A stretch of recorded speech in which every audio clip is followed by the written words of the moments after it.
Welcome back to another story on Infidelity Tales Lab. Before we begin, tell us, where in the world are you watching from? Now, let's dive into today's story. Chapter 1. The Accusation. Isaac Lowe was fixing his fence when Bertha Briggs cornered him. The 60-something woman had always been the neighborhood's self-appointed watchdog, but today her usual nosiness had transformed into something far more sinister. "I know what you did to your child," she hissed, her weathered face twisted with false concern. Isaac straightened up, setting down his hammer. He'd dealt with difficult situations before. 12 years in military intelligence had taught him to stay calm under pressure. "What child? What are you talking about?" "The one crying in your upstairs room. I've called the police." Isaac's blood ran cold. He and his wife Mary had been trying for children for years, but Mary's medical condition made pregnancy impossible. They lived alone in their modest two-story home on Maple Street, and Isaac knew for certain no child had ever cried in their upstairs room. "Bertha, there is no child in my house," Isaac said evenly, but he could see the trap closing around him. Her eyes held a calculating gleam that didn't match her concerned citizen act. Police sirens wailed in the distance, growing louder. Isaac's mind raced. He was a security consultant now, specializing in corporate espionage prevention. His clients trusted him because of his military background and reputation for integrity. A child abuse accusation would destroy everything he'd built. Detective Jeffrey Abbott arrived with 2 patrol officers. Isaac had seen Abbott around town, but never spoken to him. The detective was younger than expected, maybe early 30s, with sharp eyes that missed nothing. "Mr. Lowe, we've received reports of a child in distress at this residence," Abbott said professionally. "Detective, I can assure you there are no children in my home. You're welcome to search." As they entered, Isaac noticed Bertha lingering on the sidewalk, watching intently. Something about her posture struck him as wrong. She seemed less concerned about a child's welfare and more focused on his reaction. The officers methodically searched the ground floor while Isaac waited in his living room, studying the framed photos of his military service.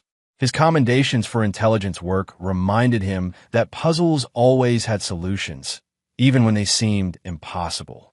"Mr. Lowe," Abbott called from upstairs, his voice tight. "You need to see this." Isaac climbed the stairs with growing dread. In his spare bedroom, the room he and Mary had hoped would become a nursery, Abbott stood beside the closet. The door was open, revealing something that made Isaac's stomach lurch. Dozens of children's belongings were stacked inside. Toys, clothes, shoes, even a small backpack. But these weren't new items waiting for a future child. They were worn, used, each piece tagged with what looked like identification numbers.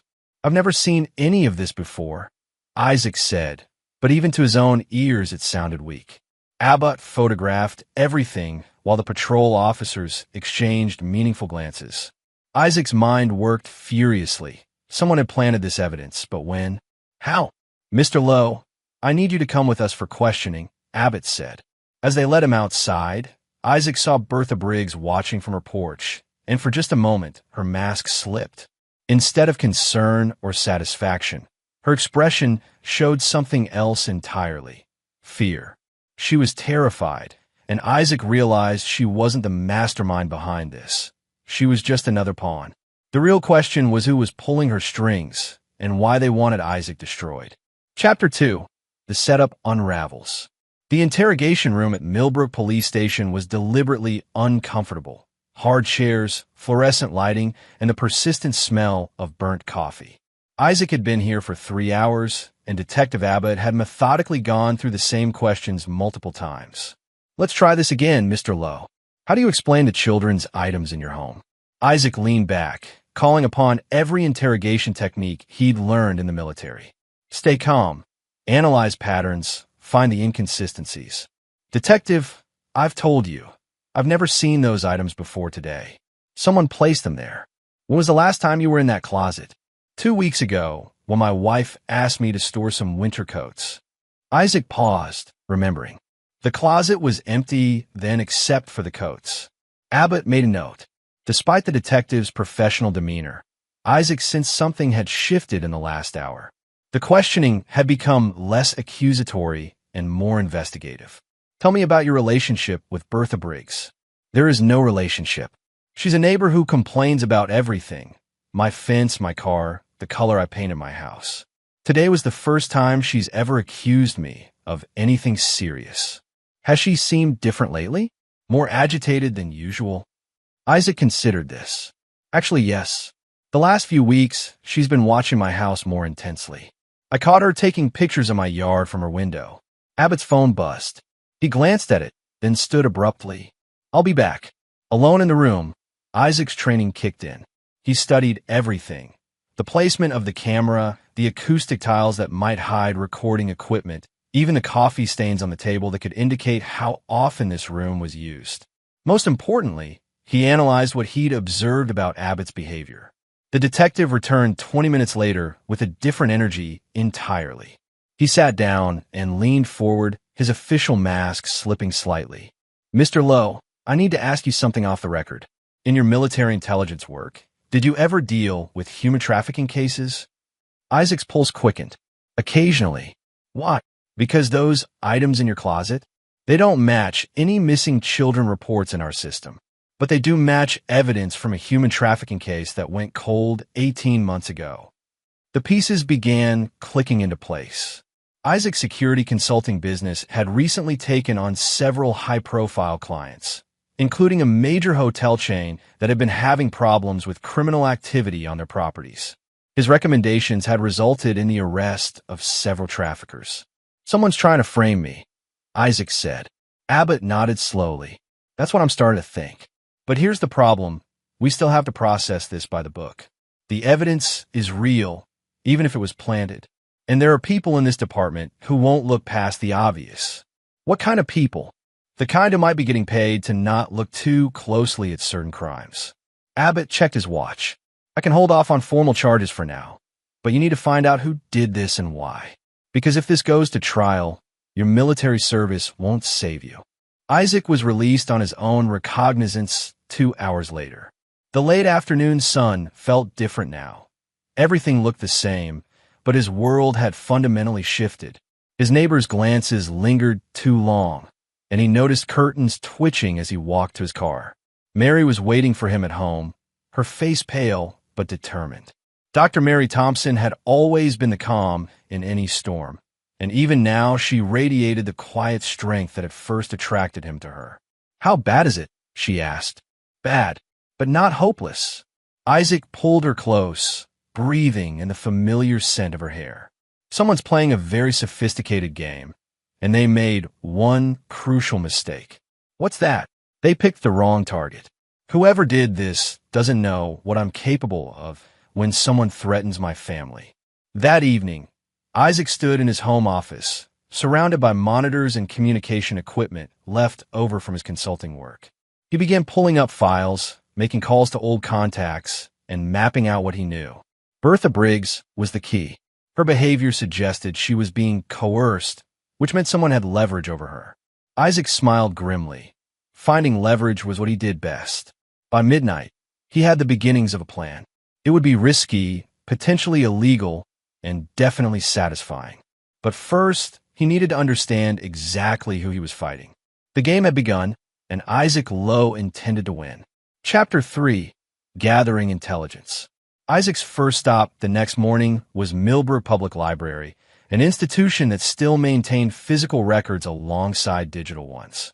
Librarian Roseday had been there for 30 years and knew every family's history. Isaac, I heard about yesterday. What a terrible misunderstanding, Rose said, her voice carrying just the right note of sympathy mixed with curiosity. Thanks, Rose. Actually, I'm hoping you might help me understand something.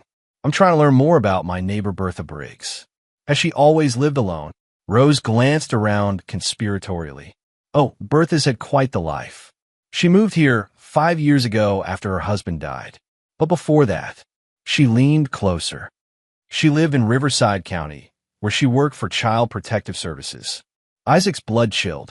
A CPS worker would know exactly how to manipulate evidence and create believable accusations. Did she retire from there? That's the interesting part. She took early retirement very suddenly. Some folks said there was trouble, but nothing official was ever announced. After leaving the library, Isaac drove to Riverside County. His military contacts included Oliver Holt, who now worked private security and owed Isaac several favors. They met at a diner outside the county seat. Oliver looked like what he was, a former Special Forces operator who transitioned to civilian work but never lost his edge. At 45, he was still intimidating enough to end conversations just by walking into a room. "Isaac, you look like hell," Oliver said, sliding into the booth. "I'm being framed for child abuse by a former CPS worker. I need to know why." Oliver's expression darkened. "Give me everything." Isaac laid out the timeline. His recent cases, Bertha's accusation, the planted evidence, and Abbott's revelation about the trafficking connection. Oliver listened without interruption, occasionally making notes on his phone. "Your instincts are right," Oliver finally said. "This is too coordinated to be random. Someone with resources and connections is behind this. Can you look into Bertha's time with CPS?" "Already on it. But Isaac, if this connects to human trafficking, you're dealing with people who kill to protect their operations. You need backup. What do you recommend?" Oliver smiled, and it wasn't pleasant. "I recommend we find out who's pulling the strings and make them regret targeting you." That afternoon, Isaac returned home to find Mary researching legal strategies. She'd spread case files across their dining room table, her medical training evident in how systematically she approached the problem. "I've been reading about wrongful prosecution cases," she said. "If we can prove the evidence was planted, we have grounds for a civil suit. But we need to identify who did it." Working on that, Isaac showed her what he'd learned about Bertha's background. There's definitely more to this story. Mary studied the timeline he'd created. "Isaac, look at this. The trafficking case Abbott mentioned went cold 18 months ago. That's exactly when you started taking on those hotel security contracts. You think my work disrupted their operation? I think you cost someone a lot of money, and now they want you neutralized." That evening, Oliver called with preliminary findings. Bertha Briggs left CPS after an internal investigation. No charges filed, but there were allegations she'd been taking bribes to falsify reports. Bribes from whom? That's where it gets interesting. The investigation pointed toward a network of people involved in illegal adoptions. Children would be removed from homes based on false reports, then disappear into private adoptions for wealthy clients. Isaac felt pieces clicking into place. So she knows how to work the system. Gets better. Guess who was rumored to be the money man behind the operation? Tell me. Willie Daniel, local city councilman, owns several businesses in Millbrook. Real estate, mostly, but also has interests in consulting services. Isaac recognized the name. Daniel had been in the news recently for his charitable work with at-risk youth. The irony was sickening. "Oliver, I need everything you can find on Willie Daniel. Financial records, business associates, property holdings, everything. What are you planning?" Isaac looked at Mary, who nodded slightly. They'd been married 8 years, and she could read his intentions perfectly. "I'm planning to give them exactly what they deserve. But first, I need to understand their entire operation. This could get dangerous. It already is dangerous. The difference is now I know who my enemies are." After Oliver hung up, Isaac sat with Mary on their couch, holding her hand as they watched the neighborhood through their living room window. Across the street, Bertha Briggs' house sat dark except for a single light in the kitchen window. "She's scared," Mary observed. "Look how she keeps checking the locks on her doors. She should be scared, but not of us, of whoever's controlling her. What's our next move?" Isaac smiled, and for the first time in 2 days, it was genuine. "We turn predator into prey. But carefully. These people have already shown they're willing to destroy lives. I need to make sure we don't give them another chance." As they went to bed, Isaac was already formulating phase 1 of his counterattack. He'd spent years learning how criminal networks operated, and he knew their greatest weakness. They always underestimated their victims. That was about to be a fatal mistake. Chapter 4. The Hunter Becomes Hunted. Isaac began his surveillance of Willie Daniel at dawn, positioning himself in a rented car across from Daniel's real estate office.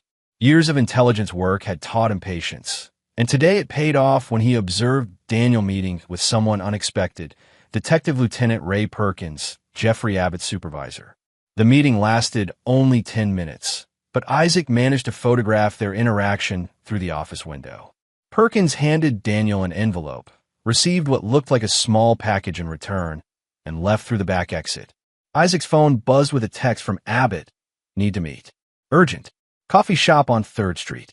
Come alone.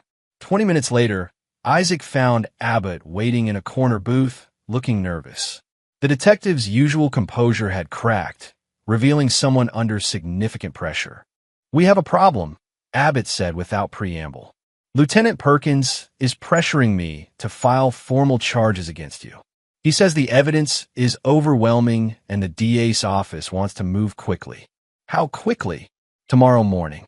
Isaac leaned back, processing this information. Jeffrey, what do you know about Ray Perkins? He's been my supervisor for 3 years. Good cop by the book, clean record. Abbott paused. Why? Isaac showed him the photographs from the morning surveillance. Abbott's face went pale as he studied the images. Son of a bitch, he whispered. How long has this been going on? That's what I intend to find out. But first, I need you to buy me some time. Ow! Can you delay the charges for 48 hours? Claim you need to verify the evidence chain of custody or something? Abbott considered this. Maybe. But if Perkins gets suspicious, he'll just assign another detective to the case. Then we need to give him something else to worry about. That afternoon, Isaac met with Oliver Holt at an industrial park outside town. Oliver had brought surveillance equipment and tactical gear, enough to outfit a small military operation. I found your smoking gun, Oliver announced, setting up a laptop. Willie Daniel doesn't just own real estate. He owns the storage facility where the trafficking victims were held 18 months ago. Isaac studied the property records Oliver displayed. The same facility the police never fully investigated, because the investigation was shut down by Ray Perkins, citing lack of evidence. How many people are in on this? At minimum, Daniel, Perkins, and Bertha, but probably others. This kind of operation needs lawyers, judges, social workers, a whole network. Isaac's phone rang. Mary's name appeared on the screen. Isaac, you need to come home now, she said, her voice tight with controlled fear. Bertha Briggs is at our front door, and she's acting very strange. I'm on my way. Don't open the door. Isaac and Oliver reached the house in 15 minutes. Bertha stood on the front porch, pacing and muttering to herself. She looked like she hadn't slept in days. Mrs. Briggs, Isaac called from the sidewalk. Is everything all right? She spun toward him, her eyes wild. They know you're asking questions. They know about the detective helping you. Who knows? The people I work for. They're not happy about the complications. She stepped closer, lowering her voice. You don't understand what you're dealing with. These people, they've killed before. Then why are you here? Because they told me to give you a message. Her hands shook as she pulled a folded paper from her pocket. If you don't plead guilty and take whatever deal they offer, they'll do to your wife what they did to the children. Isaac took the paper, fury building in his chest. The message was typed, untraceable. Stop digging or Dr. Thompson joins our collection permanently. Oliver stepped forward, his presence immediately changing the dynamic. Ma'am, you're going to tell us everything you know about this operation. Right now. Bertha looked between them, clearly terrified. I can't. You don't know what they're capable of. Actually, I do, Isaac said quietly. I've spent my career learning exactly what people like this are capable of. But here's what they don't know about me.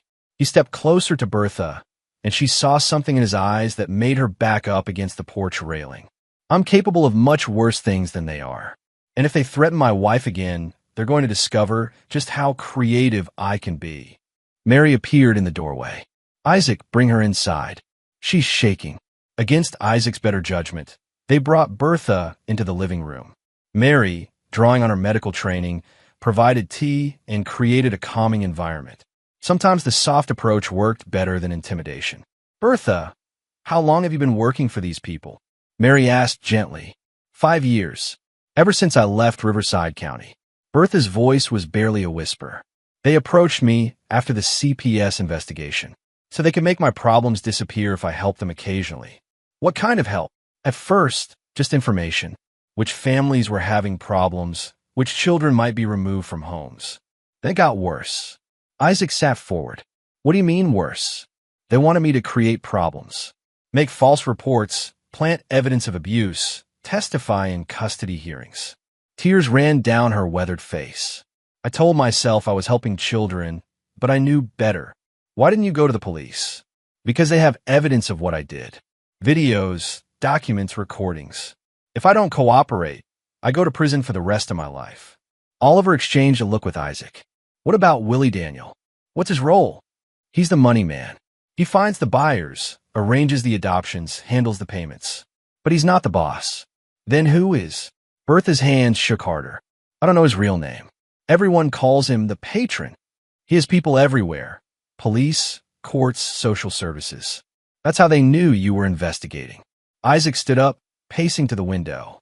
Outside, the neighborhood looked peaceful, but he now understood it was all an illusion.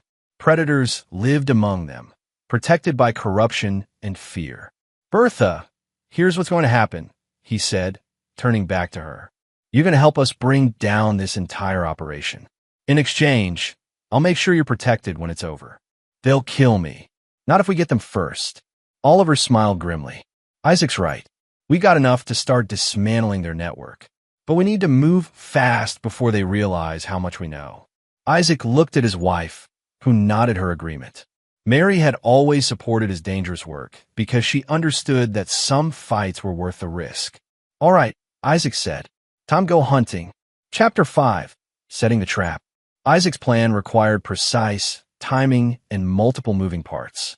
He'd spent the previous evening coordinating with Oliver and Jeffrey Abbott, while Mary worked on keeping Bertha calm and extracting more details about the operation. The first phase targeted Willie Daniel's financial network. Isaac had learned from Bertha that Daniel kept detailed records of all transactions, a necessity for managing payments between buyers and sellers in the trafficking operation. Those records were stored in a safe at his real estate office, along with backup files at his home.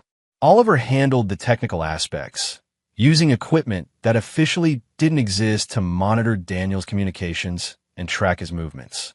By Wednesday morning, they knew Daniel would be at a city council meeting until late afternoon, leaving his office vulnerable. Remember, we need clean evidence, Isaac reminded Abbott as they prepared to execute the break-in. Nothing that can be thrown out of court on technicalities. Abbott looked uncomfortable with the plan's legally gray areas, but the threats against Mary had convinced him that normal procedures wouldn't work. I've got a warrant application ready. Once we find evidence of trafficking, I can make it official retroactively. That's not how warrants work, Oliver pointed out. It is if the evidence prevents imminent harm to potential victims. Isaac appreciated Abbott's willingness to bend rules, but he also knew they'd only get one chance. If Daniel's network realized they were exposed, they'd disappear along with any evidence of their crimes. The real estate office occupied a converted Victorian house on Main Street. Isaac and Oliver entered through the rear door using lockpicks that left no trace of forced entry. The building's old construction worked in their favor. Thick walls dampened sound, and the layout provided multiple escape routes. Daniel's office was on the second floor, decorated with photos of him receiving various civic awards and shaking hands with prominent citizens. Isaac found it nauseating how many people had been fooled by the man's charitable facade. The safe was hidden behind a painting of Millbrook's founding families. Oliver made quick work of the electronic lock using a device that cycled through possible combinations faster than humanly possible. Jesus Christ. Oliver breathed as the safe opened. Inside were dozens of files containing photographs, financial records, and correspondence related to the trafficking operation. Isaac photographed everything with a high-resolution camera, while Oliver downloaded files from Daniel's computer. The scope of the operation was staggering. Over the past 5 years, they'd facilitated the illegal adoption of nearly 50 children, generating millions in revenue.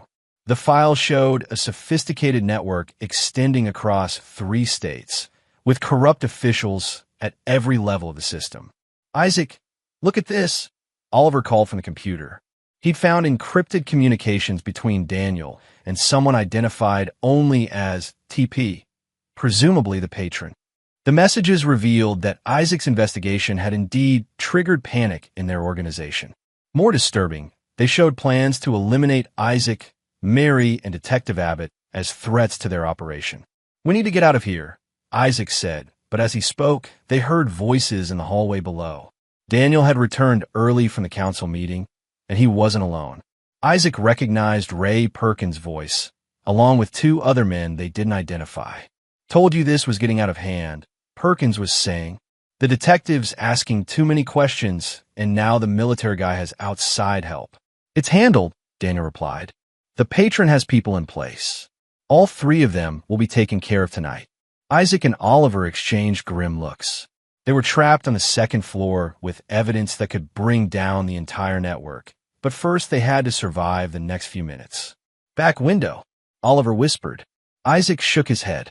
The drop was too far, and they'd be exposed crossing the yard. Instead, he pointed to a closet that backed up against the building's old servant stairs, a hidden passage common in Victorian houses. They slipped into the closet just as footsteps approached Daniel's office. Isaac held his breath as the door opened and Daniel entered with his companions. "The safe's still locked," Daniel said with relief. "Must have been paranoia." "Paranoia keeps us alive," replied an unfamiliar voice with a slight accent. "The patron wants the military man eliminated tonight. Make it look like a home invasion." "What about his wife?" "Collateral damage. And the detective dies in a car accident tomorrow morning." Isaac's vision went red. These people were calmly discussing murdering his wife as if she were nothing more than an inconvenience. He started to move, but Oliver grabbed his arm and shook his head slightly. The conversation continued for another 10 minutes, providing crucial intelligence about their immediate plans and the network structure. When the voices finally moved away, Isaac and Oliver waited 15 more minutes before emerging from their hiding spot. "We have to warn Abbott and get Mary to safety," Isaac whispered. They escaped through the servants' stairs, which led to a door in the building's foundation. By the time they reached Isaac's car, both men were focused on one objective: turning the hunters into the hunted. Isaac called Mary first. "Pack a bag and go to your sister's house in Springfield. Don't ask questions, just go. I'll explain later." "Isaac, what's happening?" "They're coming for us tonight. Please, just trust me and go." His second call was to Abbott. "Jeffrey, you need to disappear for the next 24 hours. They're planning to kill you."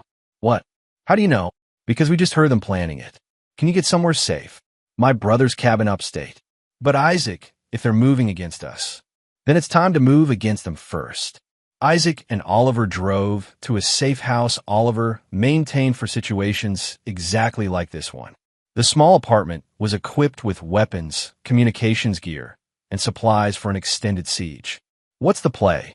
Oliver asked as they reviewed the evidence they gathered. Isaac studied the photographs and documents spread across the table.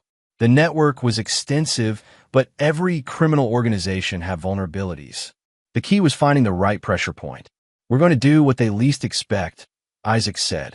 "Instead of running, we're going after the patron tonight." "How?" "We don't even know who he is." Isaac smiled, and it was the expression of a predator who'd finally found his prey. "Actually, we do. Look at the communication patterns and financial flows. There's only one person in this town with the resources and connections to run an operation this sophisticated." Oliver studied the data more carefully. Then his eyes widened as he reached the same conclusion. "Son of a bitch. It's been hiding in plain sight." Isaac nodded. "Tomorrow morning, Millbrook is going to wake up to a very different world. But first, we need to make sure none of us see tomorrow if the patron has his way." Outside, darkness fell over the town, and somewhere in that darkness, killers were preparing to eliminate the last threats to a trafficking network that had operated with impunity for years. But Isaac Lowe had spent his career hunting people who thought they were untouchable. Tonight, he would remind them that everyone was vulnerable if you knew where to strike. Chapter 6: The Patron Revealed. Isaac and Oliver spent the evening analyzing the evidence and preparing for what Isaac suspected would be the most dangerous night of his life. The files from Daniel's safe painted a clear picture of the trafficking network structure, but more importantly, they revealed the identity of the patron. "It makes perfect sense," Oliver said, studying the financial records. He's had access to vulnerable families through his position. He's got the political connections to protect the operation, and he's been publicly advocating for child welfare while privately destroying lives. Isaac stared at a photograph of Judge Henry Sheridan receiving a humanitarian award. Sheridan had been Millbrook's most respected family court judge for 15 years, known for his compassionate handling of custody cases and his charitable work with foster children. In reality, he'd been using his position to identify children who could disappear without causing too much investigation. How many cases has he handled where children were removed from homes based on Bertha's false reports? Isaac asked. At least 30 that we can identify, probably more that were handled through other channels. The scope of the betrayal was staggering. Families had trusted Sheridan with their most precious possessions, and he'd systematically sold their children to wealthy buyers who didn't ask questions about paperwork irregularities. Isaac's phone buzzed with a text from an unknown number. Your wife is safer now. Come to Millbrook Cemetery, Section 7, midnight. Come alone or she dies.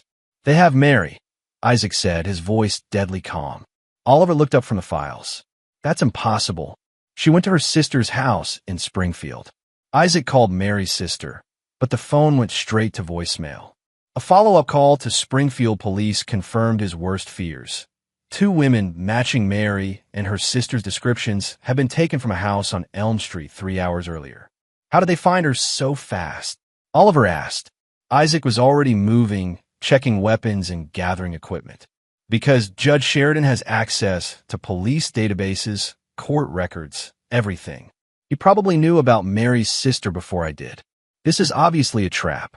Of course it's a trap, but they made one crucial mistake. What's that?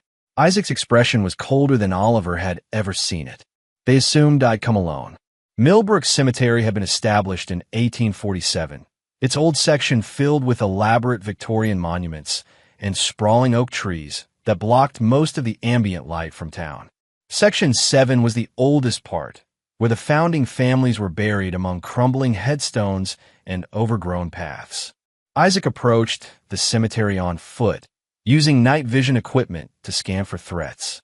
Oliver was positioned on the hilltop overlooking the entire area, equipped with a sniper rifle and communications gear. Detective Abbott waited in a patrol car at the cemetery's main entrance, ready to call for backup once they had Mary safely away from her captors. At exactly midnight, Isaac reached Section 7. A single figure stood among the headstones, Judge Henry Sheridan, looking nothing like the distinguished jurist who appeared in newspaper photos. Tonight, he seemed smaller, more predatory, like a spider waiting in the center of its web. Mr. Lowe, Sheridan called softly. I was beginning to think you wouldn't come. Where's my wife? Safe, for the moment. But that depends entirely on your willingness to be reasonable. Isaac moved closer, noting the positions of at least 3 other men hidden among the monuments. Oliver's voice crackled quietly through his earpiece. I have eyes on 4 hostiles. Mary's not here. What do you want? Isaac asked. Sheridan smiled, and in the darkness it looked like a death's head grin. I want you to understand that you've been fighting forces far beyond your comprehension. This isn't just about Millbrook. We're part of something much larger. A network that steals children and sells them to the highest bidder. A network that provides services to people with specific needs. Wealthy couples who can't navigate traditional adoption processes, individuals with particular tastes, researchers who require test subjects. Sheridan's voice carried no shame, only cold calculation. We fulfill demand that would otherwise go underground to far less professional organizations. Isaac fought down the urge to put a bullet in Sheridan's head immediately. He needed information about Mary's location first. Why target me specifically? Because your security recommendations cost us 2 major operations. The hotel chain you consulted for was one of our primary transit points. When they implemented your protocols, it disrupted supply chains we'd spent years establishing. So this was revenge. This was business. You were a problem that needed to be eliminated, along with anyone who might continue your work. Isaac heard Oliver's voice in his earpiece. Movement in the woods behind you. At least 2 more hostiles approaching. The trap was closing, But Isaac had expected this. He'd spent years studying criminal psychology, and people like Sheridan always needed to gloat before they killed. "Judge, you've made one crucial error in your planning," Isaac said. "What's that?" "You assumed I was the only threat you needed to worry about." Isaac dropped to the ground just as Oliver's rifle cracked from the hilltop. One of Sheridan's men fell immediately, followed by the sharp reports of Abbott's sidearm as the detective moved through the cemetery's main entrance, taking out the men who'd been approaching from behind. Sheridan pulled a pistol, but Isaac was already moving. Years of military training took over as he rolled behind a large headstone and returned fire. The judge was skilled with his weapon, but he'd never faced someone with Isaac's combat experience. The firefight lasted less than 3 minutes. When the shooting stopped, Sheridan lay wounded among the headstones, his remaining men either dead or fled into the woods. Isaac knelt beside the judge, pressing the barrel of his pistol against the man's temple. "Where's my wife?" Sheridan coughed, blood speckling his lips. "The old Riverside storage facility. Building 7. But you're too late. If we don't check in by 12:30, they have orders to eliminate all the witnesses." Isaac checked his watch. 12:22.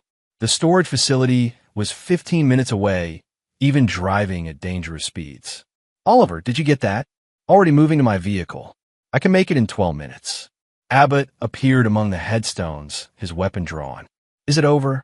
"Not yet," Isaac replied. "Call for ambulances and backup. Then meet us at Riverside Storage. And Jeffrey, bring everything.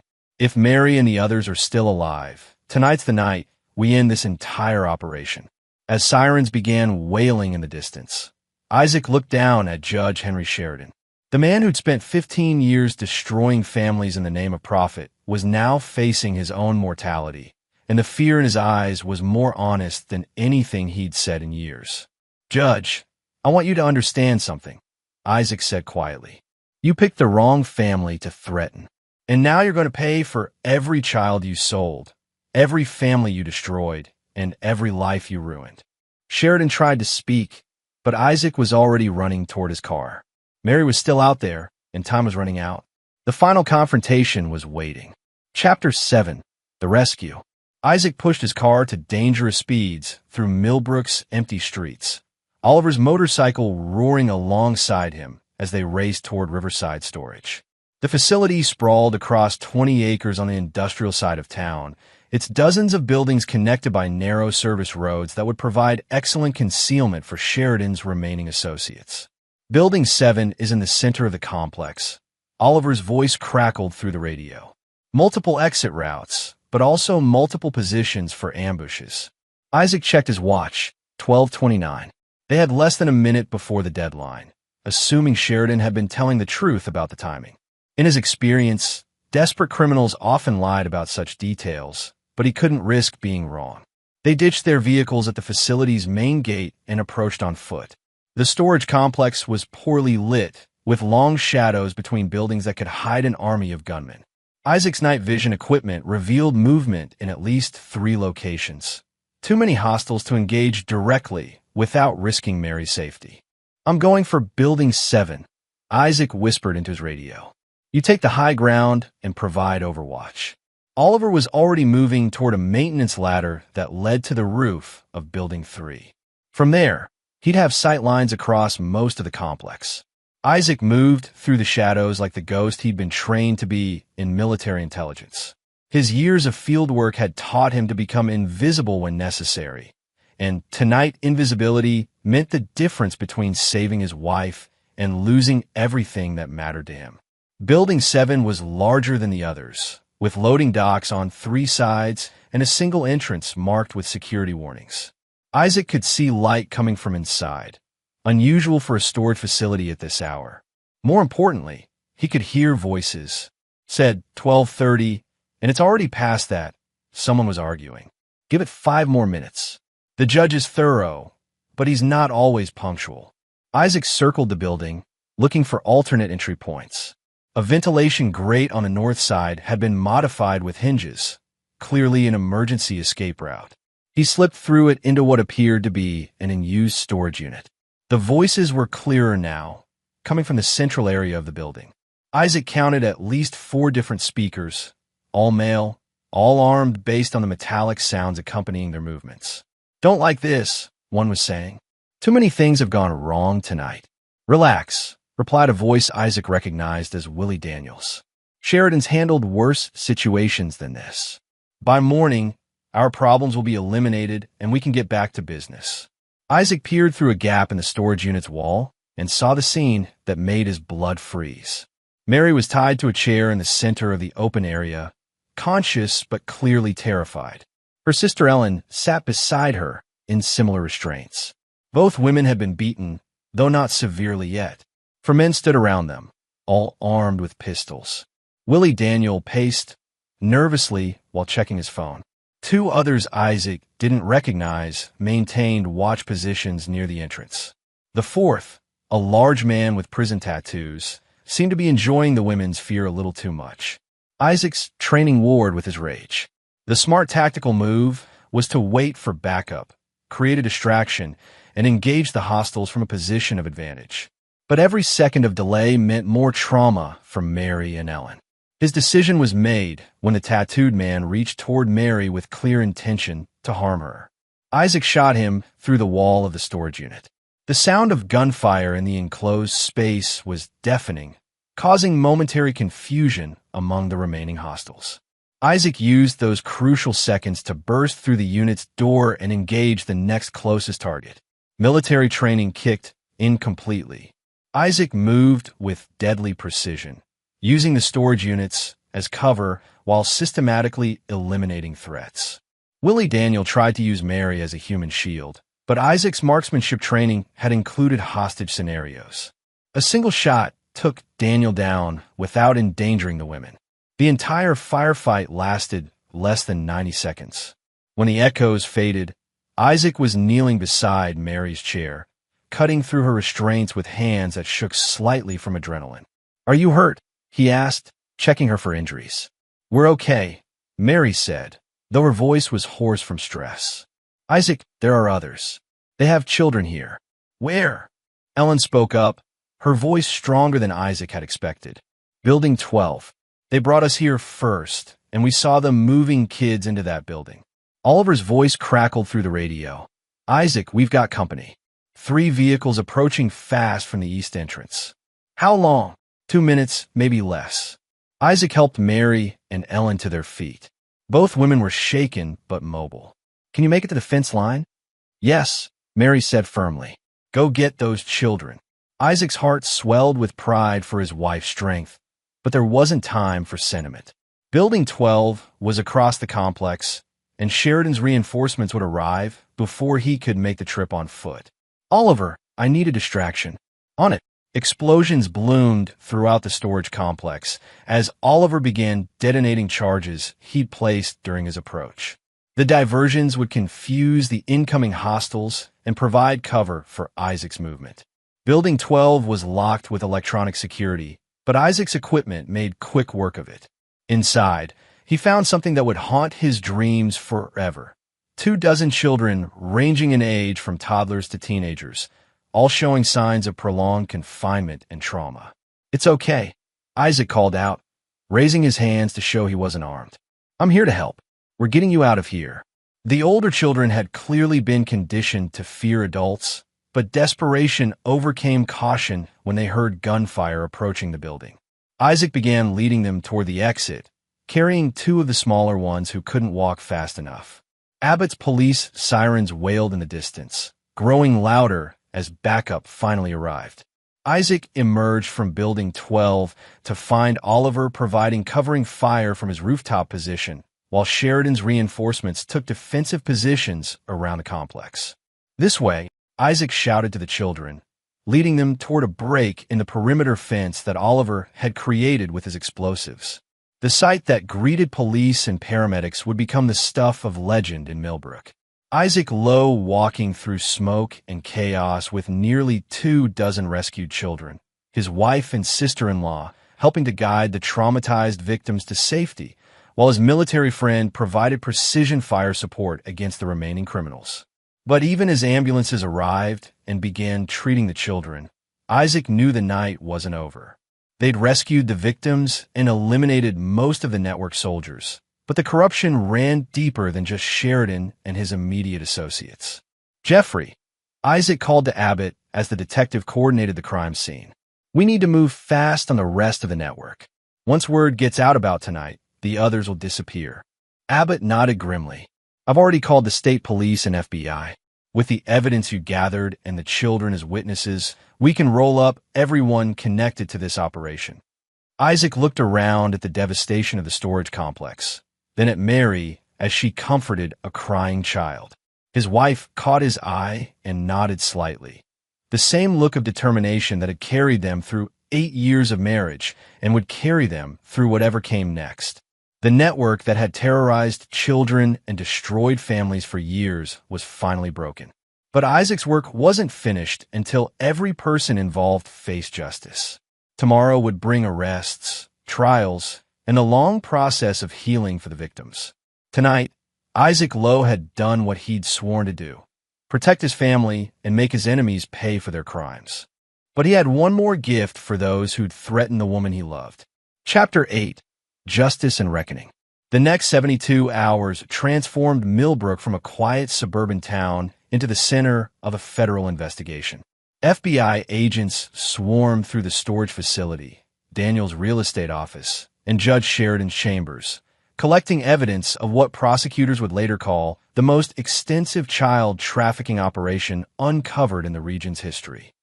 Isaac spent most of that time in debriefings, walking federal agents through the evidence he and Oliver had gathered. The military precision of their investigation impressed even seasoned FBI professionals, though Isaac noticed some discomfort with the irregular methods they'd employed. Mr. Lowe, Special Agent Candace Hendricks said during their final interview, "Your background obviously prepared you well for this type of investigation. But some of your actions, the break-ins, the surveillance without warrants, the armed confrontations, they create complications for prosecution." Isaac leaned back in his chair, studying the agent across the table. "Special Agent Hendricks, with respect, your by-the-book approach would have resulted in the deaths of my wife, 24 children, and at least 1 police officer. Sometimes complications are preferable to body bags. Nevertheless, defense attorneys will challenge evidence obtained through illegal means. Then I guess you'll have to be very creative about explaining how you obtained it." Detective Abbott, who'd been largely silent during the debriefing, finally spoke up. "Agent Hendricks, Isaac's evidence led us to identify over 40 victims across 3 states. We've got confessions from 3 network members, financial records going back 5 years, and testimony from children who can identify their captors.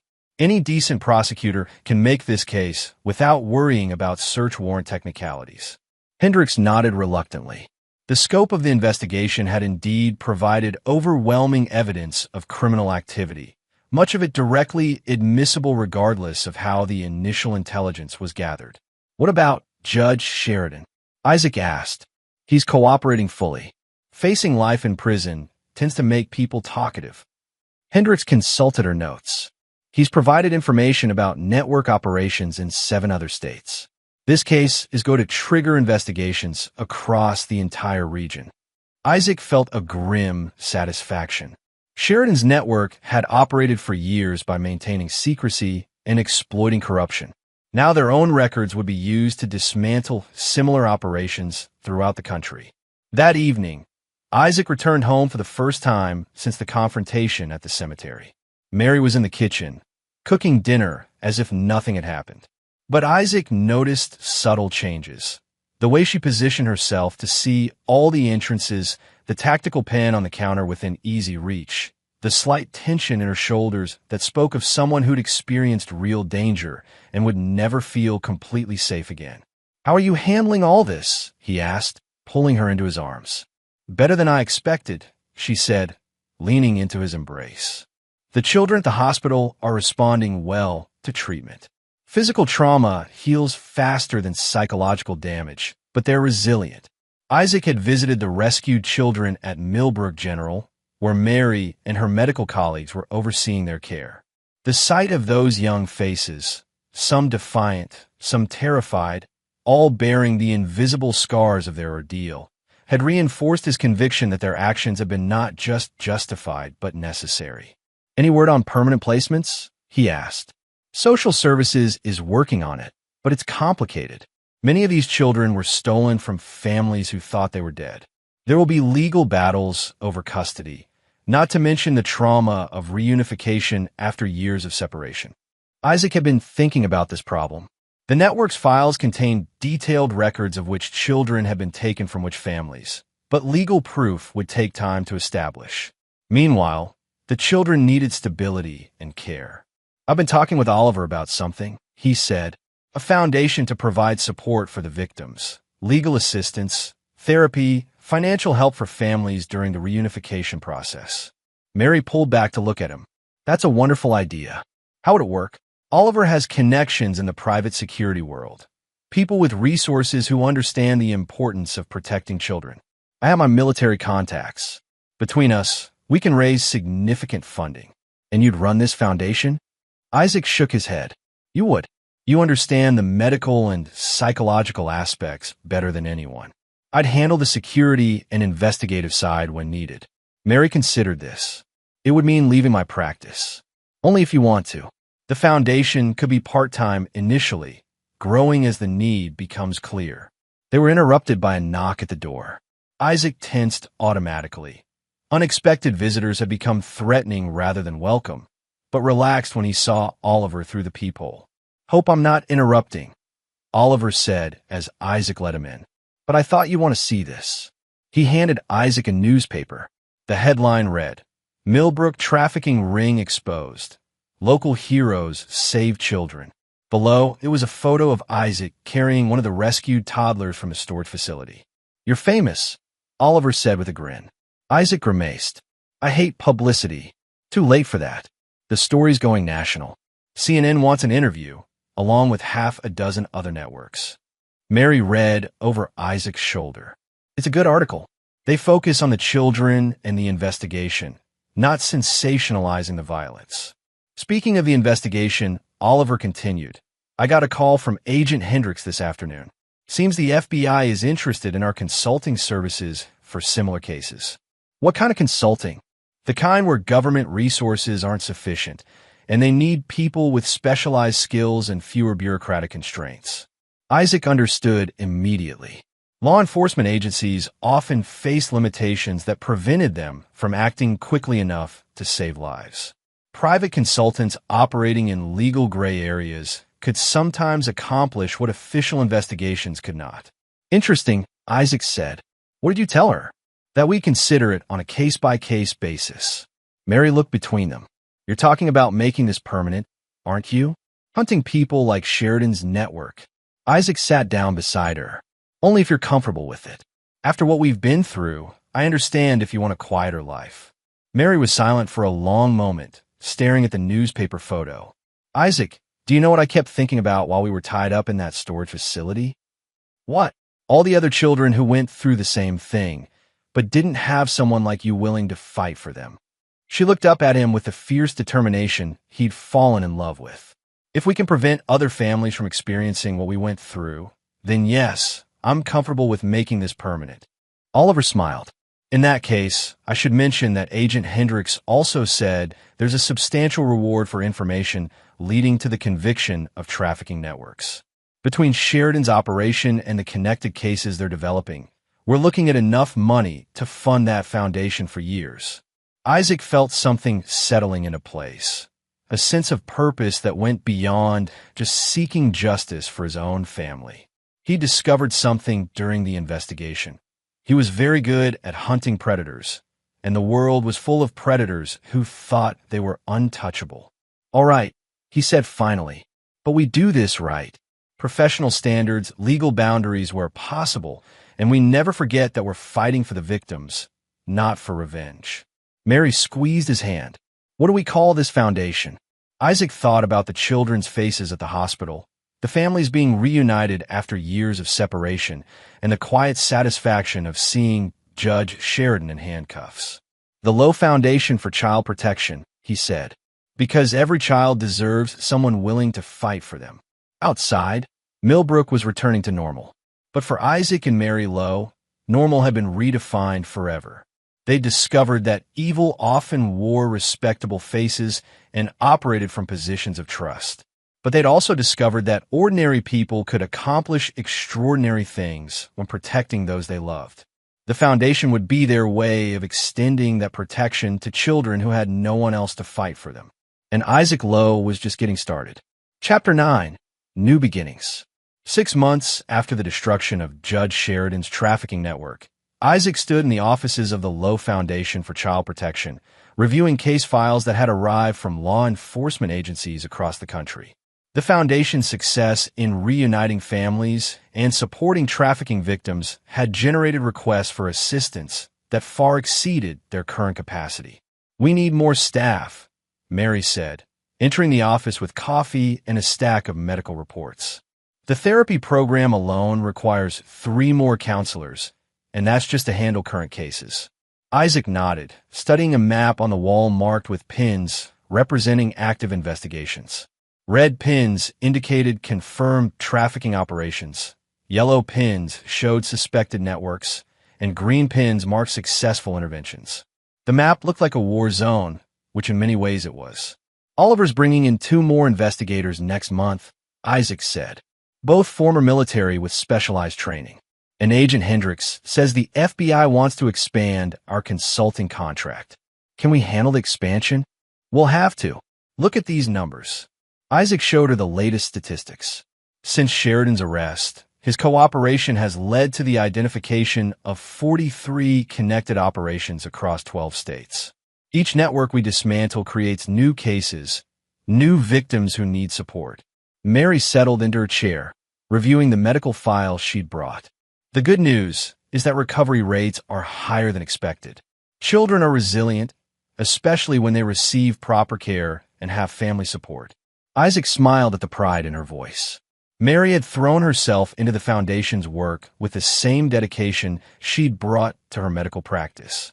Her combination of clinical expertise and personal experience with trauma made her uniquely qualified to develop treatment protocols for trafficking victims. The door opened and Detective Abbott entered, followed by a woman Isaac didn't recognize. "Isaac, Mary, I'd like you to meet District Attorney Melissa Howe. She's prosecuting the Sheridan case and wanted to discuss some developments." Howe was younger than Isaac had expected, but carried herself with the confidence of someone accustomed to high-stakes litigation. She shook hands professionally before taking a seat at their conference table. "Mr. and Mrs. Lowe, first let me say that your work on this case has been exemplary. Without your investigation, we never would have uncovered the full scope of the network." "Thank you," Isaac said. "What can we do for you?" Judge Sheridan's trial begins next month, and his defense team is mounting an aggressive challenge to the evidence. They're claiming that most of our case is based on illegally obtained materials. Mary leaned forward. "What does that mean for the prosecution?" "It means we need your testimony to establish how the evidence was discovered. The jury needs to understand that you were acting as concerned citizens protecting your family, not as vigilantes seeking revenge." Isaac considered this. "Ms. Howe, with respect, we were seeking revenge. The difference is that we channeled it constructively."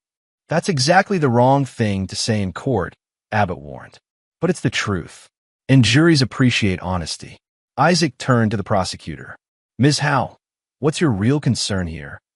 "My real concern is that Sheridan's lawyers will portray you as dangerous individuals who used illegal methods to frame an innocent man. They're going to argue that everything you discovered was planted or fabricated. Then you need to focus on the children's testimony. 24 victims who can identify their captors and describe their experiences. That's not fabricated evidence." Howe nodded. "You're right, but the defense will claim the children were coached or that their trauma makes their testimony unreliable. Your investigation provides the corroborating evidence that proves their stories are true." Mary spoke up. "What do you need from us?" "Complete transparency about your methods and motives. If the jury understands that you were fighting to save your wife and other victims, they'll forgive the irregular procedures." Isaac and Mary exchanged glances.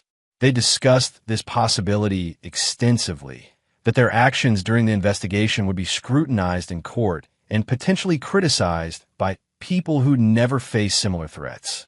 Ms. Howe will testify truthfully about everything we did and why we did it, Isaac said finally.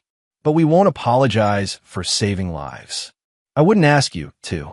After Howe and Abbott left, Isaac and Mary sat in silence for several minutes, each lost in their own thoughts about the upcoming trial. Are you ready for this? Mary asked eventually. To testify? Yes. To watch Sheridan's lawyers try to make us look like the criminals? That'll be harder. Isaac, what we did wasn't just right. It was necessary. Without our investigation, those children would still be imprisoned, and other children would have joined them. Isaac nodded, but he was thinking beyond the trial. Mary, I want to show you something. He led her to a locked filing cabinet and withdrew a folder marked Project Sanctuary. What's this?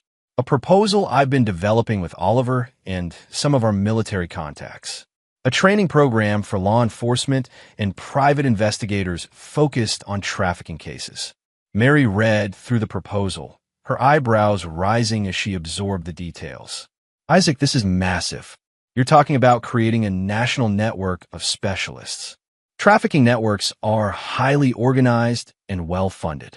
They have sophisticated methods and international connections. Law enforcement agencies need comparable expertise to fight them effectively. And you want to provide that expertise. I want to ensure that what happened to us and to those children never happens to another family. Mary closed the folder and looked at him with the expression that had captured his heart 8 years earlier. When do we start? The trial of Judge Henry Sheridan began on a cold Monday morning in February. Isaac and Mary arrived at the courthouse to find media crews and protesters gathered on the steps. Signs reading "Justice for Children" competed with others proclaiming due process matters. Inside, the courtroom was packed with spectators, including many of the families whose children had been victims of Sheridan's network. Isaac noticed that several of the rescued children, now healthier and showing signs of recovery, sat with their families in the gallery. Sheridan looked smaller than Isaac remembered, diminished by months in custody and the weight of overwhelming evidence against him. His legal team was impressive, 3 expensive attorneys who'd built careers defending white-collar criminals. District Attorney Howe's opening statement was masterful, painting a clear picture of the trafficking network while acknowledging the unconventional methods used to expose it. Ladies and gentlemen of the jury, you will hear evidence of crimes so heinous that they challenge our faith in human decency. You will also hear criticism of the investigation that brought these crimes to light. I ask you to remember that sometimes heroes don't wear uniforms, and sometimes justice requires ordinary citizens to take extraordinary risks. When Isaac was called to testify, he walked to the witness stand with the same calm confidence he'd carried into combat zones. The packed courtroom fell silent as he was sworn in. Mr. Lowe, Howe began, please tell the jury what happened on the morning of September 15th when Mrs. Briggs approached you. Isaac told the story simply and clearly, from Bertha's accusation through the discovery of planted evidence to his realization that he was being framed. When he described finding Mary and the children at the storage facility, several jurors were visibly moved. Sheridan's defense attorney, a silver-haired man named Colin Pineda, rose for cross-examination with obvious relish. Mr. Lowe, isn't it true that you broke into my client's office without a warrant? Yes. And that you photographed confidential client files? Yes. You also engaged in surveillance of Judge Sheridan without legal authorization? That's correct. Pineda smiled, clearly expecting Isaac to become defensive. Instead, Isaac remained calm and cooperative. So you admit that you violated numerous laws during your so-called investigation? I admit that I used whatever means necessary to save my wife's life and protect 24 children from continued abuse. Mr. Lowe, do you believe that citizens have the right to take the law into their own hands? Isaac looked directly at the jury. I believe that when the system fails to protect innocent people, good men and women have a responsibility to act. Everything I did was focused on saving lives, not seeking personal gain. But you had no legal authority. Mr. Pineda, I had the authority that every person has when they witness crimes against children. I had the authority of conscience and the responsibility that comes with having the skills to help. The cross-examination continued for 2 hours, but Pineda never managed to shake Isaac's composure or make him appear vindictive. When Mary testified the following day, her medical expertise and obvious compassion for the victims provided powerful support for the prosecution's case. The trial lasted 3 weeks. Judge Sheridan's defense team tried every possible strategy, questioning the evidence, attacking the investigation, even suggesting that their client was being scapegoated by the real criminals. But the testimony of the rescued children was devastating, and the financial records left no room for alternative explanations. The jury deliberated for 6 hours before returning guilty verdicts on all charges. Judge Henry Sheridan was sentenced to life in prison without the possibility of parole. As Isaac and Mary left the courthouse, they were surrounded by reporters shouting questions about their future plans and the foundation's work. Isaac paused on the steps to make a brief statement. Justice was served today, but our work isn't finished. There are other networks, other victims, other families who need protection. The Low Foundation will continue fighting for children who have no one else to fight for them. That evening, at a celebration dinner attended by the investigation team and victim families, Isaac received a call from Agent Hendricks. Isaac, congratulations on the conviction. But I'm calling about something else. We've identified a trafficking network in Colorado that follows the same pattern as Sheridan's operation. Are you and your team available for consultation? Isaac looked around the restaurant, at the children laughing with their families, at Mary discussing therapy programs with other parents, at Oliver and Abbott planning their next training seminar. Agent Hendricks will be there tomorrow. As Isaac hung up, Mary appeared beside him. Another case, another chance to make sure no family goes through what we did. Mary smiled and took his hand. Then let's get to work. Outside, Millbrook sparkled under spring stars, a town forever changed by the events of the past year. But in a restaurant filled with survivors and heroes, Isaac and Mary Lowe were already planning their next mission. Because some fights are worth a lifetime of commitment, and some victories are just the beginning of larger wars. The foundation that had started as an act of vengeance had become something greater, a beacon of hope for children who needed to know that someone, somewhere, was willing to fight for them. Isaac Lowe had found his true calling, and he was just getting started. And there you have it. Another story comes to an end. What did you think? I'd love to hear your thoughts in the comments below. If you enjoy this story, consider joining our community by subscribing. It means the world to us. For more stories like this one, check out the recommended videos on screen. And I'll see you there. Welcome back to another story on Infidelity Tales Lab. Before we begin, tell us, where in the world are you watching from? Now, let's dive into today's story. Chapter 1. The Call from Hell. The scorching Iraqi sun beat down on Forward Operating Base Delta as Staff Sergeant Ramon Moody cleaned his rifle for the 3rd time that morning. Sweat dripped from his weathered face onto the weapon stock, a face that had seen too much combat, too many friends lost to IEDs and sniper fire. At 34, Ramon carried himself with the lethal precision of a man who'd spent 12 years in Special Forces, his muscular frame moving with calculated efficiency even in the simplest tasks. The satellite phone's shrill ring cut through the desert silence like a blade. Ramon's ice-blue eyes narrowed as he recognized the international code. Personal calls to the FOB were rare and usually meant bad news. Staff Sergeant Moody, he answered, his voice carrying the gravelly tone that made enemy combatants think twice. Sir, this is Detective Lewis Harrington with the Denver Police Department. I'm calling about your son, Timothy. The world seemed to tilt on its axis. Ramon's grip tightened on the phone until his knuckles went white. What about my son? Sir, I'm afraid Timothy is missing. He was last seen 3 days ago with your brother-in-law, Damon Booker. We've been searching. 3 days. Ramon's voice dropped to a dangerous whisper that made his fellow soldiers look up from their equipment.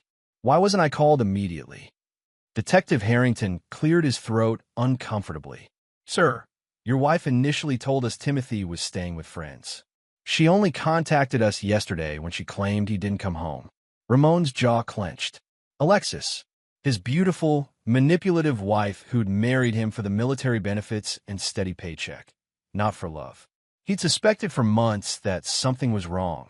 The way she avoided his video calls, the hollow sound in her voice when they did speak, the expensive purchases that appeared on their credit card statements. What else? Ramon demanded. Sir, we found evidence in Mr. Booker's vehicle. Blood evidence. We're running tests now, but... The phone slipped from Ramon's numb fingers, clattering onto the metal table. Blood. His 8-year-old son's blood. Timothy, with his mother's blonde hair and his father's determined spirit, the only pure thing left in Ramon's increasingly dark world. Sergeant First Class Grant Frank approached cautiously. Moody? You good, brother? Ramon's eyes had gone dead, the transformation so complete that Grant instinctively stepped back. In 12 years of military service, Grant had never seen anything more terrifying than the look that crossed Ramon Moody's face in that moment. Pack your gear, soldier, came the voice of Major Timothy Bolton from behind them. The base commander had obviously been monitoring the call. You're going home. Emergency leave approved. Ramon retrieved the phone with mechanical precision. Detective Harrington was still talking, his voice tinny and distant through the speaker. Your brother-in-law has a history of domestic violence and drug-related offenses. He's been in and out of the system for years. Your wife never mentioned. Ramon ended the call without another word. He stood slowly, his mind already shifting into operational mode. The same cold, calculating mindset that had made him one of the military's most efficient killers was now focused on a single objective: finding out what happened to his son and making everyone responsible pay in ways they couldn't imagine. As he walked toward his quarters to pack, fragments of conversations from his last leave echoed in his memory. Alexis whispering on the phone late at night. Damon's frequent visits when he thought Ramon wasn't watching. The way Timothy had seemed nervous around his uncle, trying to stay close to his father during those final days before deployment. Ramon had ignored the signs, trusted his wife, believed in the sanctity of family. That trust was about to become the most expensive mistake of several people's lives. Chapter 2. Ghosts in the Machine. The military transport touched down at Denver International Airport 18 hours later. Ramon moved through the terminal like a predator among sheep, his single duffel bag slung over his shoulder. He'd used the flight to make calls, pull strings, and activate networks built over a decade of covert operations. His first stop wasn't home.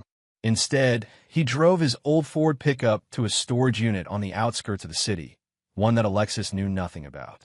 Inside, wrapped in moisture-proof containers, was everything a special operations veteran might need for off-the-books work.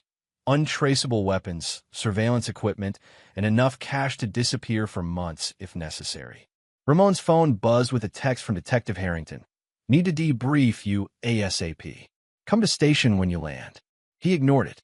The police would follow procedures, process evidence, build a case that might take months to resolve. Ramon had learned in places like Afghanistan and Syria that sometimes justice required more direct methods. His second stop was a bar called Murphy's Tavern, where Jerry Singh waited in a corner booth. Jerry was thin and nervous-looking, the kind of man who blended into backgrounds and saw everything. He'd been Ramon's intelligence source during his gang infiltration days before enlisting, and he still had his ear to the street. Ramon. Jerry's voice was barely above a whisper. Man, I heard about Timothy. I'm sorry. What do you know? Ramon slid into the booth, his pale eyes fixed on Jerry's face. Your wife's been running around for months. Started right after your deployment. But Ramon. Jerry swallowed hard. It's not what you think. Explain. It's her brother, Damon. They've been together. Like together. And that's not even the worst part. Ramon's expression never changed, but the temperature at the table seemed to drop 10 degrees. Continue. They've been planning something. Talking about starting fresh, getting rid of complications. Your boy Timothy. Jerry's voice trailed off. My son isn't a complication, Ramon said quietly. He's 8 years old. I know, man. That's why I'm telling you this. Damon's been talking to some real bad people. Dealers, enforcers. Word is they were supposed to make Timothy disappear permanently, make it look like an accident or kidnapping.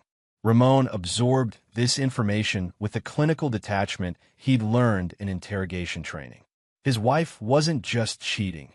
She was planning to murder their son to clear the way for her incestuous relationship with her brother. The betrayal cut deeper than any combat wound he'd ever received. "Where's Timothy now?" Ramon asked. "That's the thing. Nobody knows. Damon was supposed to handle it 3 days ago, but something went wrong. There was a struggle in his car, blood everywhere. But no body, no witnesses. Damon's been hiding out ever since." "Where?" Jerry pulled out a piece of paper with an address. "Old Warehouse District." "But Ramon, the place is probably armed."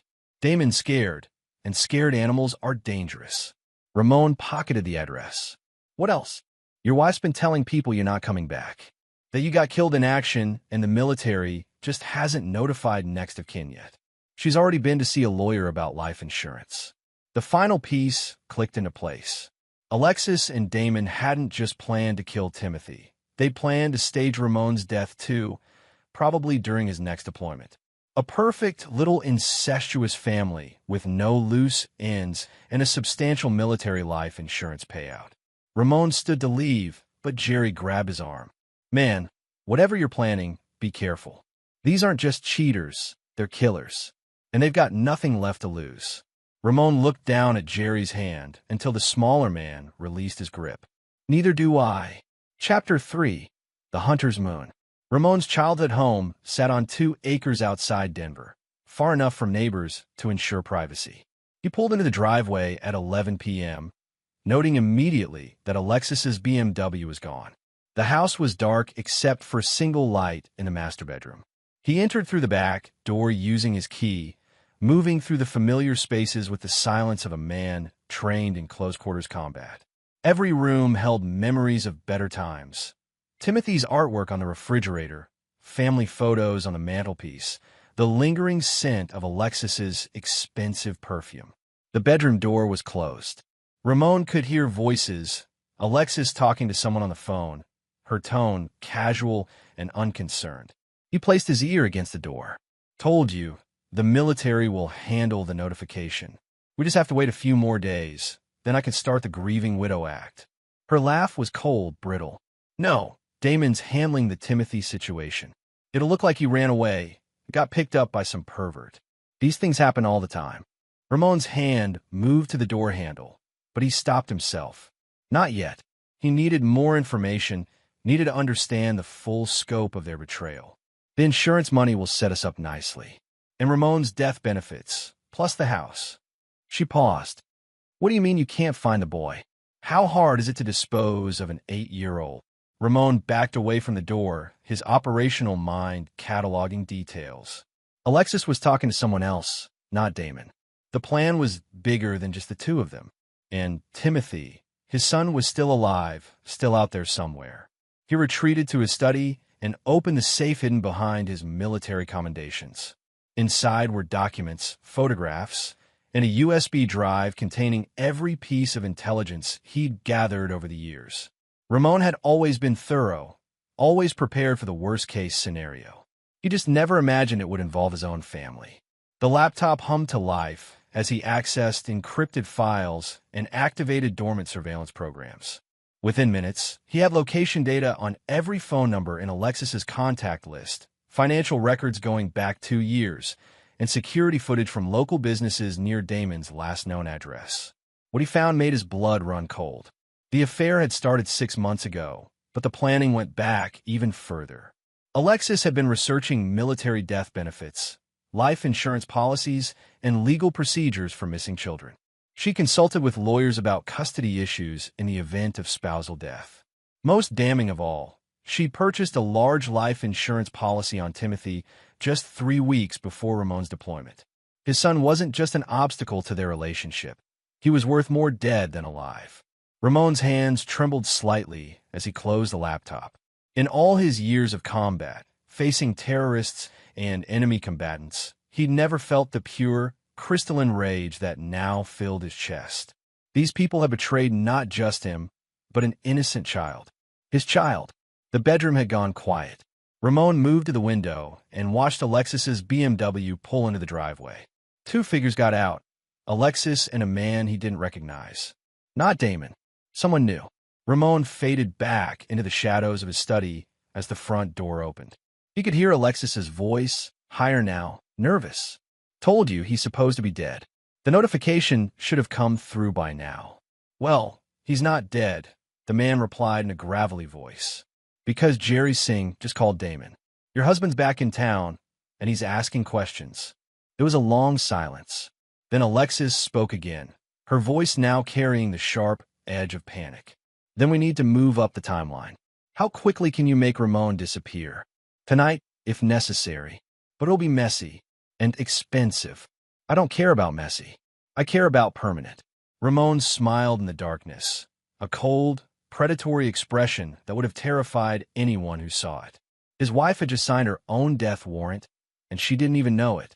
But first, he had to find Timothy. Everything else could wait until his son was safe. As the voices moved toward the living room, Ramon slipped out the back door and into the night. He had work to do, and dawn was still hours away. Chapter 4. Into the Abyss. The warehouse district of Denver was a graveyard of industrial ambition. Rusted buildings and broken dreams stretching toward the mountains like metal tombstones. Ramon parked his truck 3 blocks away and moved through the shadows with practiced stealth, night vision goggles turning the darkness into a green-tinted world of possibilities. Damon Booker's hideout occupied the 3rd floor of a converted textile factory. Ramon spent 2 hours conducting surveillance, mapping guard positions, and identifying entry points. There were 4 men inside, Damon plus 3 others who looked like street muscle. All armed, all nervous. Through the thermal scope he'd retrieved from his storage unit, Ramon could see heat signatures moving inside the building. One smaller signature in a back room, motionless for long periods. His heart hammered against his ribs. Timothy. The entry was textbook Special Forces, silent, swift, and devastating. Ramon bypassed the street-level guards through a maintenance shaft, emerging in the 2nd floor electrical room. The building's power grid was decades old, easily manipulated by someone with his training. When the lights went out, panic erupted on the 3rd floor. Shouts, running footsteps, the distinctive sound of weapons being readied in the dark. Ramon smiled and activated his night vision. The first guard died without knowing what hit him, a knife between the ribs, quick and silent. The second managed to scream before Ramon's garrote cut off his voice permanently. By the time the emergency lighting kicked in, 2 men were dead and Ramon was a ghost moving through their midst. Damon Booker huddled in the main room with his last remaining bodyguard, a nervous young man who kept pointing his pistol at every shadow. Ramon studied them through a gap in the wall, noting Damon's deteriorated condition. The man was sweating despite the cool air, his hands shaking, eyes darting constantly toward the back room where Timothy was being held. He's here, Damon whispered. I can feel it. That psycho's here. Who's here? The bodyguard asked. Excellent, replied a gravelly voice Ramon recognized as Vernon Knowles. And the boy, disposed of as requested. Damon handled it yesterday. Ramon's jaw clenched. They thought Timothy was dead. Any complications? This from Carl Bates, the lawyer. None. The scene was staged to look like a kidnapping. Blood evidence will lead police to suspect human trafficking. They'll search for months, find nothing, and eventually close the case. And Damon, he's become a liability, Knowles said. Nervous, unstable, using too much product. We'll need to clean up that loose end before he talks to anyone. Ramon filed away this information. They were planning to kill Damon too, probably within days. The insurance companies will need death certificates for both husband and son before releasing funds, Bates explained. Military death benefits are automatic, but the private policies require documentation. How long? Alexis asked. 2 weeks, maybe 3. Then you'll have access to everything. And after that, Knowles chuckled, a sound like gravel in a cement mixer. After that, you disappear. New identity, new life. Someplace warm with no extradition treaties. What about you two? We take our cuts and move on to the next client. This business model is very profitable. Ramon had heard enough. These weren't just criminals. They were serial killers operating an insurance murder business. Alexis wasn't their first client, and she wouldn't be their last. But she would be their final one. Ramon retreated through the ventilation system, his mind already formulating a plan. Alexis, Knowles, and Bates thought they were predators. They were about to learn what it felt like to be prey. At 4 p.m., Ramon's phone rang with a call from Detective Harrington. "Mr. Moody? I'm sorry to inform you that we found more blood evidence at the warehouse where your brother-in-law was hiding. We believe Timothy may have been seriously injured." "I understand," Ramon replied, injecting just the right amount of grief into his voice. "There's something else. Damon Booker was found dead this morning. Single gunshot to the head, execution style. This case just became a homicide investigation." Ramon smiled grimly. Knowles was already cleaning up loose ends, just as predicted. "Detective, I need to ask a favor. My wife is not handling this well. Could you hold off on notifying her about Damon's death for 24 hours? I want to be there when she hears the news." "Of course, Mr. Moody. Take all the time you need." Ramon ended the call and returned to his planning. Damon was dead, which simplified things. 3 targets remained: Alexis, Knowles, and Bates. All of them thought Ramon was dead and Timothy was disposed of. They were about to discover how wrong they could be. The hunter had become the hunted, and the game was about to begin in earnest. Chapter 6: Sins of the Father. Ramon spent the evening teaching Timothy how to use the cabin security system. His son was resilient, a trait inherited from both sides of the family, though Ramon doubted Alexis's resilience would serve her well in the coming days. "Dad, why did Mom want to hurt me?" Timothy asked as they sat by the fireplace. Ramon had been dreading this question. How do you explain to an 8-year-old that his mother tried to have him killed for money? "Sometimes people make bad choices, son. Very bad choices. Your mother, she's sick. She needs help that I can't give her. Are you going to help her anyway?"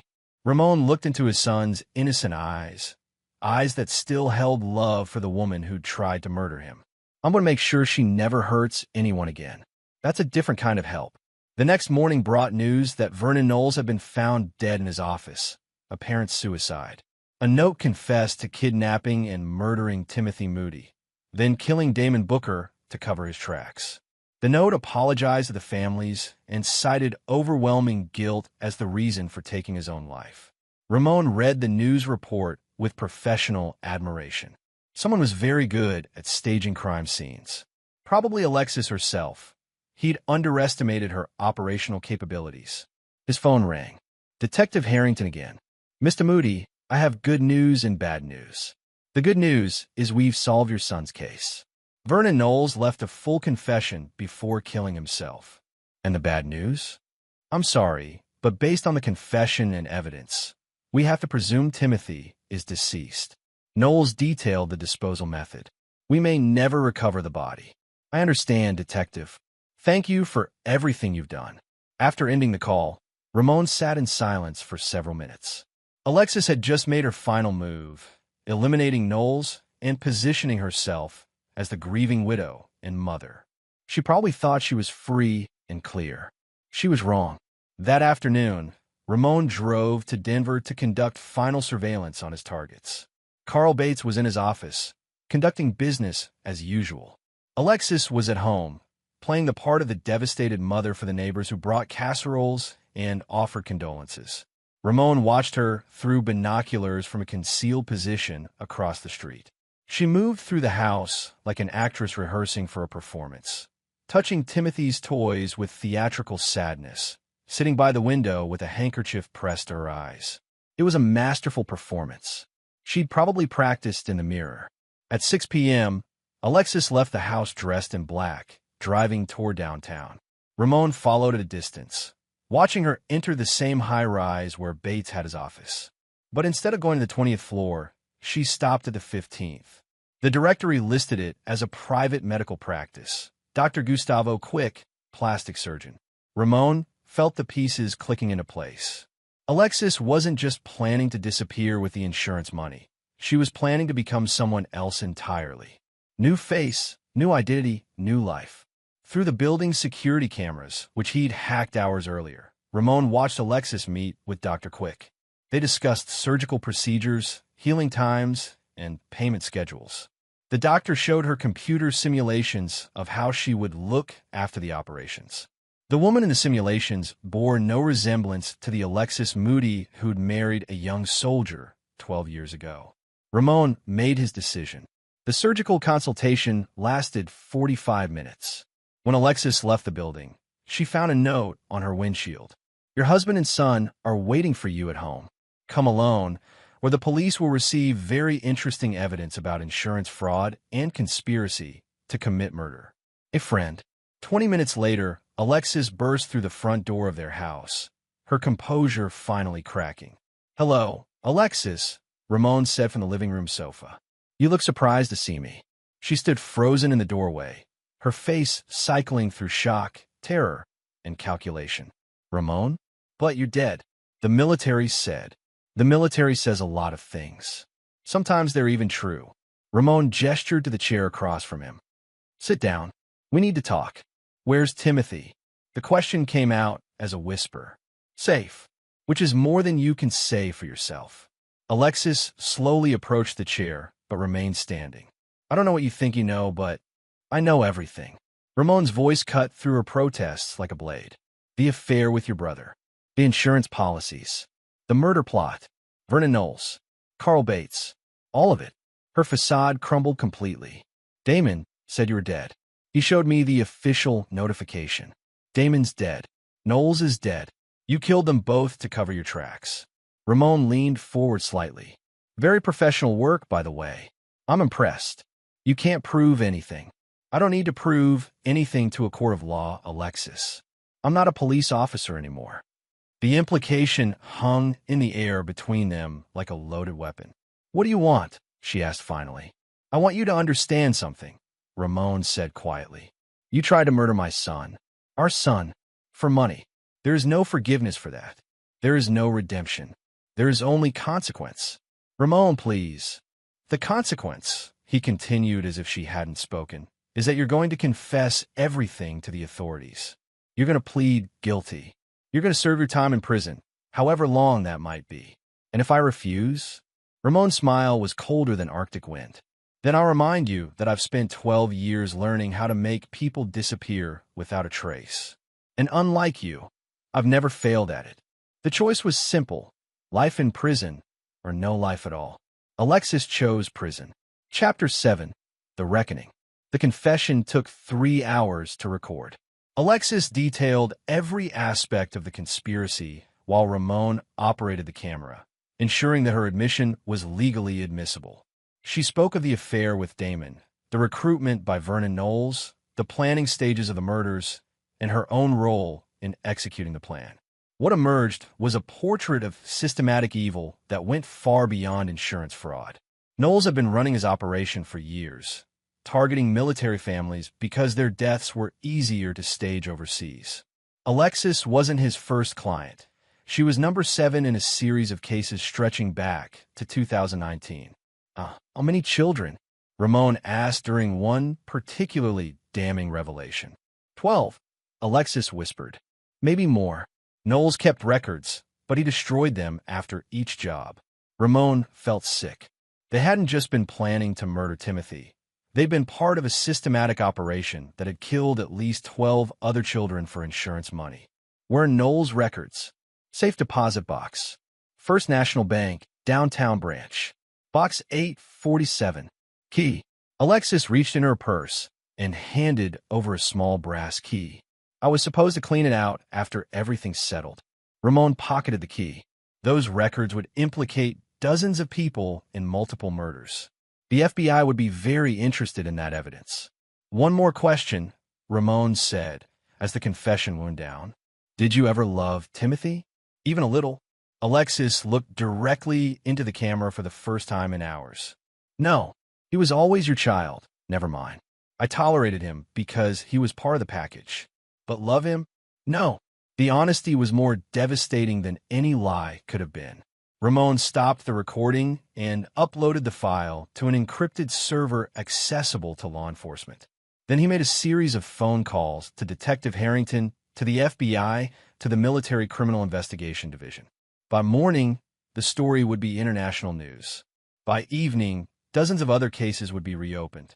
The Knowles conspiracy would unravel completely, bringing justice to families who'd never known their loved ones were murdered. What happens now? Alexis asked as Ramon prepared to leave. Now you wait for the police. They'll be here within the hour. And Timothy? Timothy will never see you again. He'll never know you tried to kill him. As far as he's concerned, you died in a car accident while I was overseas. Clean, simple, merciful. You're going to lie to him? I'm going to protect him from the truth until he's old enough to handle it. That's what fathers do. Ramon walked toward the door, then stopped. One final thing, Alexis. In prison, you'll meet other women who've hurt children. They don't tend to live very long. I thought you should know that. He left her sitting in the living room of what had been their home, surrounded by the wreckage of a life she'd destroyed for money. 45 minutes later, police cars filled the driveway. Chapter 8, Clean Slate. The media frenzy lasted for weeks. The Knowles conspiracy dominated headlines across the country as investigators uncovered a network of murder-for-hire operations targeting military families. Alexis Moody became the face of evil, a mother who tried to kill her own child for insurance money. She was sentenced to life in prison without the possibility of parole. Carl Bates received 25 years for his role in the conspiracy. 7 other accomplices were arrested in connection with a broader operation. Ramon and Timothy watched the sentencing from the cabin in the mountains, far from the media circus. Timothy still believed his mother had died in a car accident. The boy was healing, physically and emotionally, but the scars would take years to fade completely. Dad, are we going to stay here forever? Timothy asked one evening as they sat by the lake behind the cabin. Would you like to? I like it here. It's peaceful, and nobody tries to hurt us. Ramon nodded. The cabin could become their permanent home. He had enough money saved to live comfortably, and Timothy could be homeschooled or attend a small local school. A quiet life, far from the complexities of the world that had produced people like Alexis and Vernon Knowles. But peace at a price. Ramon's phone rang constantly with calls from former military contacts, from law enforcement agencies, from private contractors who needed someone with his particular skills. The world was full of people who hurt innocent children, and Ramon Moody had proven very effective at stopping them. Timothy, he said finally, how would you feel about helping other kids who are in trouble? What do you mean? I mean using what we've learned to make sure other families don't go through what we went through. Timothy considered this seriously. He was mature beyond his years now, having seen the worst that human nature could offer. Would it be dangerous? Sometimes. But we'd be careful. We'd be smart. And we'd only go after people who really deserve it. Like Mom did. Ramon winced at the casual way his son referenced Alexis. To Timothy, his mother's death was just a fact of life now, no more emotionally charged than the weather. Like your mother did, Ramon confirmed. Then yes, I want to help. That night, after Timothy was asleep, Ramon made a series of phone calls. By morning, he had 3 active cases. Missing children, suspected murders, families destroyed by people who thought they were untouchable. The first case involved Margie Maldonado, a woman in Phoenix who'd taken out large insurance policies on her stepchildren and was planning a tragic accident during their summer vacation. The second was Salvatore Sanchez, a corrupt social worker in Miami who was selling children to human traffickers. The third was a ring of foster parents in Seattle who were collecting government checks for children they'd killed years ago. All of them thought they were safe. All of them were wrong. Ramon Moody had found his new mission in life, protecting children from the monsters who wore human faces. He was very good at it, and the world needed people who were willing to do what was necessary when the system failed. The hunter had become the protector, and there was no shortage of prey. Chapter 9. Blood and Redemption. 5 years later, the compound in rural Montana looked like a hunting lodge from the outside. Rustic cabins, dense forest, crystal clear lake. From the inside, it was something else entirely. A training facility, safe house, and operational headquarters rolled into one. Timothy Moody, now 13, could field strip an assault rifle in 40 seconds, speak 3 languages fluently, and hack into most civilian computer systems. He could also bake chocolate chip cookies, maintain a 4.0 GPA in his online coursework, and beat his father at chess 2 games out of 3.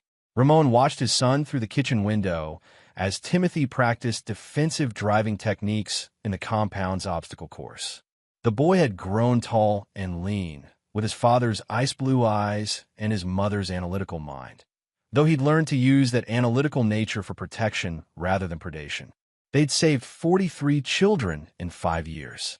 The Maldonado case had been resolved with Margie suffering a tragic accident of her own, a gas leak explosion that looked completely natural to investigators.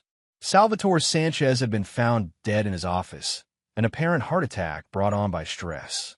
The Seattle Foster ring had simply vanished one night, their bodies never recovered. Ramon's network had grown to include former military personnel, reformed criminals, and families who'd lost children to predators. They operated outside the law when necessary, within it when possible, and always with surgical precision. The latest case file sat open on Ramon's desk. Diane Clay, a kindergarten teacher in Denver who was suspected of abusing her students. The police had investigated twice, but couldn't build a case that would stand up in court. The children were too young to testify effectively, the evidence too circumstantial. But Ramon had learned that courts weren't the only venue for justice. His encrypted phone buzzed with a message from Grant Frank, now retired and working as the compound security chief. Clay confirmed. Multiple victims, ready for extraction. Ramon closed the file and checked his watch. Timothy would be finished with driving practice in 10 minutes. They could be in Denver by tonight, have Clay neutralized by tomorrow morning, and be back home in time for Timothy's birthday on Thursday. Dad! Timothy's voice carried across the compound as he parked the modified Jeep with military precision. We've got movement on the perimeter cameras. Ramon's hand moved instinctively to the pistol on his hip as he pulled up the security feed. 3 black SUVs were approaching on the access road, official vehicles with government plates. Federal, Ramon announced into his radio. All personnel to standby positions. The compound had been designed for exactly this scenario. Hidden exits, emergency protocols, evidence destruction procedures. Ramon had always known that eventually someone would come asking questions about the high-profile deaths that seemed to follow him around the country. The SUVs stopped at the main gate. Federal agents emerged, FBI by their bearing and equipment.